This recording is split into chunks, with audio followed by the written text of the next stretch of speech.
दोस्तों, आज की कहानी है दिल्ली का वो मकान। कहानी शुरू करने से पहले प्लीज हमारे इंस्टाग्राम अकाउंट को फॉलो करिए और हो सके तो हमारे यूट्यूब चैनल पे विजिट करके नए और डरावनी हॉरर स्टोरीज सुनिए। चलिए अब हम कहानी शुरू करते हैं। मेरा नाम रतन है। मैं 38 साल का हूँ। आज से 1 साल पहले मैं एक किसान हुआ करता था और गांव में मैं अपनी बीवी और बच्चों के साथ रहता था। लेकिन पिछले साल सूखा पड़ जाने के वजह से मेरे सारे खेत बर्बाद हो गए। अब मेरे पास शहर आके नौकरी करने के अलावा कोई और रास्ता नहीं है। मेरे चचेरे भाई नितिन की सलाह मान के मैं 6 महीने पहले दिल्ली चला आया। उसने मेरी नौकरी दिल्ली के ग्रेटर कैलाश के एक मकान में लगवा दी। यहाँ सब पैसे वाले लोग रहते हैं। ग्रेटर कैलाश के मकान किसी राजा के महल से कम नहीं लगते।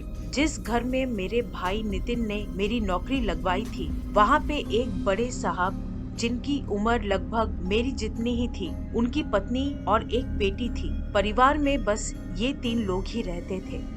मेरा काम पूरे घर की देखभाल करने का था, सिवाय एक कमरे को छोड़ के, जो कमरा दूसरे माले पे था। कहने के लिए तो उस मकान पे बड़े साहब और उनकी पत्नी और 17 बरस की बेटी रहती थी, लेकिन दूसरे माले के कमरे से हमेशा किसी औरत के रोने की आवाजें आती रहती थी। इसके अलावा चीजें इधर उधर गिरने की आवाजें और कुर्सी खिसकने की आवाजें घर में हर दिन आती रहती थी। एक दिन सफाई करते समय मैंने बड़े साहब की 17 वर्षीय बेटी को अपने कमरे में गुमसुम बैठे हुए देखा। वो पता नहीं क्यों छत के तरफ देखते हुए अपने आप से कुछ बातें कर रही थी। अचानक उसने मुझे देखा तो मुझ पर चिल्लाते हुए कमरे से जाने के लिए कह दिया।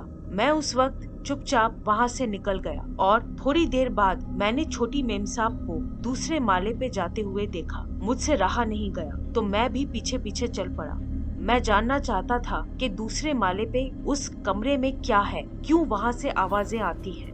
जब मैं छोटी मेम साहब का पीछा करते हुए उस कमरे के पास पहुंचा तो वहां का दरवाजा अपने आप खुल गया और छोटी मेम साहब अंदर चली गई। मेरी हिम्मत अब जवाब देने लगी थी और मैं वापस लौट आया। उस कमरे में हो ना हो किसी शक्ति का वास था। अगले दिन जब मैं काम पे आया तो छोटी मेम साहब के कमरे से सामान गिरने की आवाजें आ रही थी। साहब और उनकी पत्नी भी चिल्ला रहे थे और अपनी बेटी को शांत करने की कोशिश कर रहे थे। मैं उनके कमरे के पास गया था तो नितिन भी वहीं खड़ा था। उसके हाथ में टोटके का कुछ सामान था। उसने मेरी तरफ बड़ी हैरानी से देखा। छोटी मेम साहब को उनकी दादी के प्रेत ने पकड़ लिया था, यानी बड़े साहब की माँ ने। बड़े साहब ने अपनी बूढ़ी माँ को जान से मार के इस घर की संपत्ति को हथिया लिया था। इस काम में बड़े साहब की पत्नी भी शामिल थी।